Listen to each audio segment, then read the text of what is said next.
Darshan and ಗ್ಯಾಂಗ್ನಿಂದ Renukaswamy ಹತ್ಯೆಗೆ ಸಂಬಂಧಪಟ್ಟ ಹಾಗೆ ಕೆಲವೇ ಕ್ಷಣಗಳಲ್ಲಿ ಹೈಕೋರ್ಟ್ನಲ್ಲಿ ಜಾಮೀನು ಅರ್ಜಿ ವಿಚಾರಣೆ ಆರಂಭ ಆಗಲಿದೆ.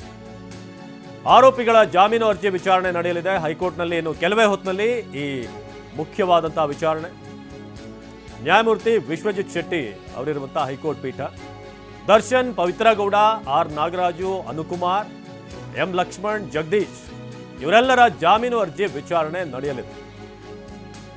ದರ್ಶನ್ ಈಗಾಗಲೇ ಇಂಟರಿಮ್ ಬೇಲನ್ನು ಪಡೆದು 6 ವಾರಗಳ ಬೇಲ್ ಸಿಕ್ಕಿದೆ ಆರೋಗ್ಯಕ್ಕೆ ಸಂಬಂಧಪಟ್ಟ, ಅಂದರೆ ಅವರ ಸರ್ಜರಿ ಬೇಕು ಅಂತ ಕಾರಣ ಕೊಟ್ಟಿದ್ದಕ್ಕೆ. ಆದರೆ ಈಗ ಈ ಮೇನ್ ಕೇಸ್ ಏನಿದೆಯಲ್ಲ ಅದರ ಬಗ್ಗೆ, ಈಗ ಮೂಲ ಮೇನ್ ಬೇಲ್ ಏನು ಬೇಕಾಗುತ್ತೆ ಅದರ ಬಗ್ಗೆ ಈಗಾಗಲೇ ಸಿ ವಿ ನಾಗೇಶ್ ಅವರು ದರ್ಶನ್ ಪರ ಒಂದಷ್ಟು ವಿಚಾರಗಳನ್ನು ತಮ್ಮ ವಾದದಲ್ಲಿ ಮಂಡಿಸಿದ್ದಾರೆ. ಆದರೆ ಈಗ SP ಪ್ರಸನ್ನಕುಮಾರ್ ತನಿಖೆ ಸರಿಯಾದ ದಿಕ್ಕಿನಲ್ಲಿ ಸಾಗ್ತಾ ಇದೆ ಅನ್ನೋದನ್ನು ತಮ್ಮ ವಾದದ ಮೂಲಕ, ಪ್ರತಿವಾದದ ಮೂಲಕ ಈಗ ಕೋರ್ಟ್ನ ಮುಂದೆ ತಿಳಿಸಲಿದ್ದಾರೆ.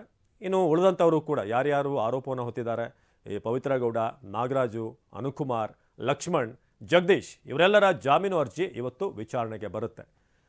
ಸೊ ನಾಗರಾಜು ಪರ ಹಾಗೆ ದರ್ಶನ್ ಪರ ವಕೀಲರ ವಾದ ಅಂತ್ಯ ಆಗಿದೆ. ಪವಿತ್ರ ಗೌಡ ಸೇರಿ ಉಳಿದವರ ಪರ ವಕೀಲರು ಇವತ್ತು ವಾದ ಮಾಡೋದು ಬಾಕಿ ಇತ್ತು. ಹಾಗಾಗಿ ಇನ್ನೇನು ಕೆಲವೇ ಕ್ಷಣಗಳಲ್ಲಿ ಆ ವಿಚಾರಣೆ ಕೂಡ ಆರಂಭ ಆಗುತ್ತೆ. ಆದರೆ ದರ್ಶನ್ ವಿಚಾರಕ್ಕೆ ಬಂದಾಗ ಈಗಾಗಲೇ ಸಿ ವಿ ನಾಗೇಶ್ ಒಂದು ಸಾಕ್ಷ್ಯನಾಶದ ಬಗ್ಗೆ ಮಾತನಾಡಿದರು, ಜೊತೆಗೆ ಈ ಕಿಡ್ನ್ಯಾಪ್ ಬಗ್ಗೆ ಸಂಬಂಧಪಟ್ಟ ಹಾಗೆ ಮಾತನಾಡಿದರು. ಸೊ ಈಗ ಅದಕ್ಕೆ ಕೌಂಟರ್ಗಳನ್ನು SP ಪ್ರಸನ್ನಕುಮಾರ್ ನೀಡಲಿದ್ದಾರೆ.